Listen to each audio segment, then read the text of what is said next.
अस्सलामुअलैकुम गाइस, कैसे हैं आप सब। उम्मीद करता हूँ खैरियत से होंगे। आप देख रहे हैं मैथमेटिक्स मेड इजी। आज हम अपने चैप्टर नंबर 2 की एक्सरसाइज 2.1 को ख़त्म करेंगे इंशाल्लाह। आइए देखते हैं इसका क्वेश्चन नंबर 5। तो इसका क्वेश्चन नंबर 5 में वो कहता है कि give a rational number between 3/4 and 5/9। कहता है ये दोनों रैशनल नंबर्स हैं, इनके दरमियान में बताएं क्या रैशनल नंबर होगा। अब मुझे क्या पता क्या रैशनल नंबर होगा इनके दरमियान में, ये तो फ्रैक्शंस वाली वैल्यू है। तो हम किसी भी चीज़ की दरमियानी यानी मीन किस तरह से निकालते होते हैं, एवरेज लेके। जिस तरह लेट्स सपोज मैं आपको कहूँ कि आप मुझे बताओ 1 और 3 के दरमियान में क्या होगा, तो आपको तो काउंटिंग आती है, आप कहोगे 2 होगा।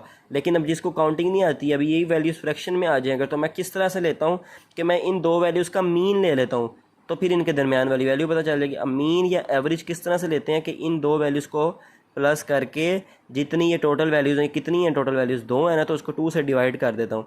तो 3 + 1 क्या होता है 4, 4 डिवाइडेड बाई 2 क्या होता है, क्या आ जाएगा मेरे पास 2। तो मुझे पता चल जाएगा कि 1 और 3 के दरमियान में 2 होता है मेरे पास। तो मैंने किस तरह से फाइंड किया, मैंने इनका मीन या एवरेज ले ली।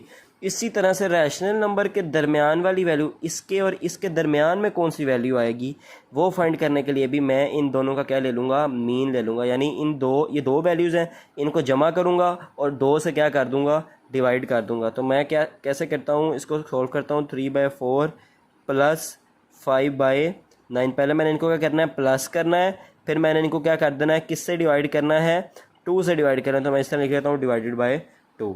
ठीक है। अच्छा, मैं इनको प्लस करूँ तो 9 और 4, इसका जब मैं एलसीएम लूँगा तो मेरे पास क्या आएगा, 36 आ जाएगा। क्या आ जाएगा, 36 आ जाएगा। अब मैं 9 को किससे मल्टीप्लाई करूँगा, 36 है 4 से, तो 5 4 20।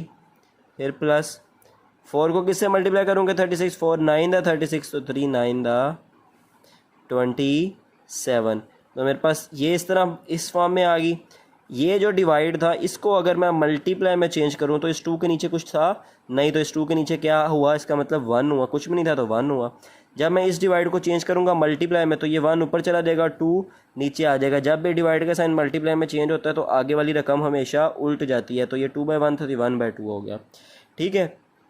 अब इसको सॉल्व करो। 27 + 20 मेरे पास होगा 47। 47 डिवाइडेड बाय 36, और ये अब किस फॉर्म में आ गया, मल्टीप्लाई बाय 1/2।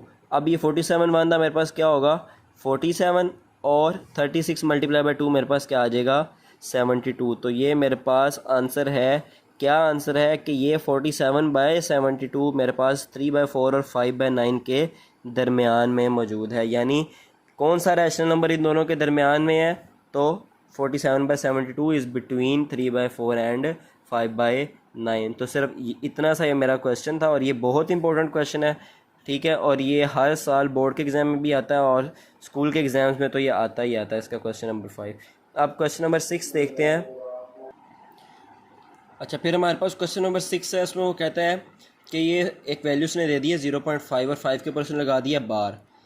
कहता है ये ना रिकरिंग डेसिमल है, यानी ये जिसके ऊपर बार लगी हुई है ना, ये बार बार रिपीट हो रहा है। यानी ये जो वैल्यू है ना, ये असल में है 0.5555 अप टू सोन, ये ख़त्म नहीं हो रही। इसको रैशनल नंबर में एक्सप्रेस करें कि कौन सी ऐसी फ्रैक्शन थी जिसका ये जवाब आया 0.55555 और वो ख़त्म नहीं हो रहा, वो जाई जा रहा है। ठीक है, तो इसको सॉल्व किस तरह से करना है, सबसे पहले मैं करता हूँ कि ना इसको लेट कर लेता हूँ कि x = 0.5 और ये बार। इसको मैं एक और तरीके से लिख सकता हूँ। किस तरह लिख सकता हूँ कि x = 0.5555 वगैरह वगैरह। ठीक है, और अप टू सो। अच्छा, अब इस क्वेश्चन में मुझे बताएं कि रिपीट कितनी वैल्यूज़ हो रही हैं। कोई 2 वैल्यूज़ बार बार रिपीट हो रही हैं, 3 हो रही हैं, या एक ही हो रही। तो मुझे पता चलेगा कि सिर्फ एक ही वैल्यू है जो बार बार रिपीट हो रही है, वो है 5। तो एक वैल्यू चूँकि रिपीट हो रही है ना, तो मैं एक 0 वाली रकम से दोनों तरफ मल्टीप्लाई कर दूंगा। यानी मैं क्या करूँगा, मल्टीप्लाई करूँगा बोथ साइड्स, दोनों साइड्स को मल्टीप्लाई करूँगा। किससे मल्टीप्लाई करूँगा, बाय 10। 100 से क्यों नहीं किया या 1000 से क्यों नहीं किया, इसलिए नहीं किया क्योंकि एक वैल्यू बार बार जो है वो रिपीट हो रही है, तो एक 0 वाली वैल्यू से इसको मल्टीप्लाई करना है, वो है 10। ठीक हो गया। अब मैं आगे क्या करूँ कि जब इस तरफ भी 10 से मल्टीप्लाई करूँगा तो मेरे पास क्या आ जाएगा 10x।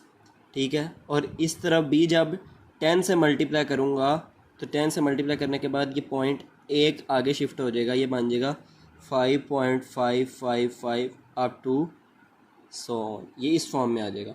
यानी 0.5 था ना, जब इसको 10 से मैंने मल्टीप्लाई किया तो इसका 1 पॉइंट बस आगे चला जाएगा, 5.5 वगैरह आगे बन जाएगा। ठीक है, अच्छा अब आगे क्या करूँ, आगे इसमें क्या करना है मैंने कि ये है ना 10x, इसको बराबर कर देता हूँ। ये 5.555 का मतलब पता क्या है कि 5 plus 0.555 up to so on. यानी मैंने ना इसको खोल कर लिख लिया कि अगर 5 में मैं 0.555 ऐड करूँगा तो मेरे पास क्या बन जाएगा 5.55। तो इसको मैंने ओपन करके इस फॉर्म में लिख लिया है, 5 अलहदा कर दिया और प्लस इस 5 की जगह तो अब कुछ भी नहीं बचा तो 0 लगा दिया और पॉइंट आगे ये वाले 555 इसी तरह। ठीक है, अब मैं देखता हूँ कि मैंने इस 0.555 अप टू सो ऑन को मैंने किसके इक्वलेंट किया था, x के इक्वलेंट किया था। तो मैं इसकी जगह x लिख सकता हूँ, जी लिख सकता हूँ। ठीक है, तो ये क्या बन जाएगा 10x is equal to 5 plus इस 0.55 को मैंने इस x के बराबर किया था तो इसकी जगह मैंने क्या लिख लिया, x लिख लिया। अब ये x इधर प्लस हो रहा है, इधर आके क्या हो जाएगा माइनस। तो 10x माइनस x मेरे पास किसके बराबर आ गया, 5 के बराबर आ गया। 10x में से जब एक x निकालेंगे तो 9x बच जाएंगे पीछे और इधर 5 इसी तरह। अब ये 9x के साथ मल्टीप्लाई और इज इक्वल टू को उस तरफ आगे क्या हो जाएगा डिवाइड। तो x की वैल्यू मेरे पास क्या आ गई 5/9। इसका मतलब है ये 5/9 वो वाली रैशनल फ्रैक्शन है जिसका मेरे पास आंसर आ रहा था 0.555 और ख़त्म नहीं हो रहा था, क्यों रेकरिंग डेसिमल जिसका आंसर आ रहा था। ठीक है, अभी इसी तरह का एक और क्वेश्चन देखते हैं। तीसरा पार्ट है वो है 0.67 और उसके ऊपर बार है। अब इसमें क्या करना है कि इसको भी लेट कर लेते हैं क्या कि x इज़ इक्वल टू 0.67।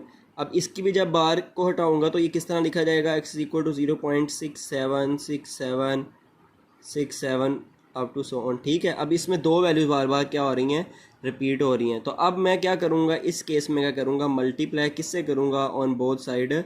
मैं इसमें इस केस में करूँगा मल्टीप्लाई बोथ साइड बाय 100। क्यों, अब 100 दो जीरो वाली वैल्यू से क्यों मल्टीप्लाई किया, क्योंकि दो वैल्यूज़ की जो बार बार क्या हो रही हैं, रिपीट हो रही हैं, इसलिए दोनों तरफ किससे मल्टीप्लाई कर दिया मैंने, 100 से मल्टीप्लाई कर दिया। अब जब इस तरफ 100 से मल्टीप्लाई करूँगा क्या बन जाएगा 100x बन जाएगा इज इक्वल टू, जब इस तरफ अब 100 से मल्टीप्लाई करूँगा, पिछले क्वेश्चन में देखो एक ज़ीरो वाली वैल्यू थी तो पॉइंट एक डिजिट आगे गया था, इसमें दो ज़ीरो वाली वैल्यू से मल्टीप्लाई कर रहे हैं तो पॉइंट दो डिजिट्स आगे चला जाएगा। तो मेरे पास 67.6767 इस तरह बन जाएगा। ठीक है, अप टू सो ऑन। अब इस क्वेश्चन में भी बिल्कुल उसी तरह 100x, इसी तरह 67 को मैं अलहदा कर लेता हूँ प्लस का साइन डाल के। अभी 67 तो मैंने अलहदा कर लिया, इसकी जगह कुछ नहीं बचा तो 0 आगे 0.6767 इसी तरह। ठीक है, अब इस 0.6767 को इसमें मैंने x के बराबर किया था तो ये उसी तरह लिखा जाएगा 100x is equal to 67 plus इसकी जगह मैं फिर क्या लिख लूँगा, x लिख लूँगा, क्योंकि इसको मैं x के बराबर लेट करके आया हूँ। अब ये फिर x इधर प्लस और इधर आके क्या हो जाएगा माइनस हो जाएगा और इस तरफ सिर्फ मेरे पास क्या रह जाएगा 67 रह जाएगा।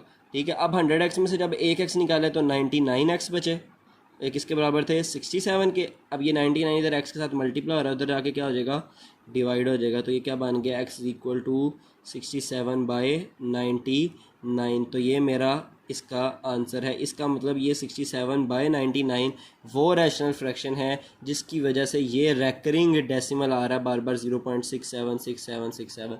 और इस केस में 5/9 वो रैशनल फ्रैक्शन थी जिसकी वजह से मेरे पास रेकरिंग डेसिमल आ रहा है 0.5555। यहाँ पे आके मेरी जो है ना ये एक्सरसाइज नंबर 2.1 आज चैप्टर नंबर 2 की ख़त्म हो गई है। ठीक है, और इसका भी ये क्वेश्चन नंबर 5 भी बहुत ज़्यादा इंपॉर्टेंट है और ये क्वेश्चन नंबर 6 का ये जो मैंने ये वाला पार्ट करवाया है 0.67 वाला, ये इस एक्सरसाइज का आखिरी क्वेश्चन का आखिरी पार्ट है। ठीक है, और ये भी बहुत ज़्यादा इंपॉर्टेंट है, पेपर्स में बहुत ज़्यादा आता है। ठीक है, तो इनकी अच्छे से प्रैक्टिस करें, चैनल को लाइक करें, सब्सक्राइब करें, दोस्तों के साथ शेयर करें। ठीक है, और अगली वीडियो तक के लिए अल्लाह हाफ़िज़।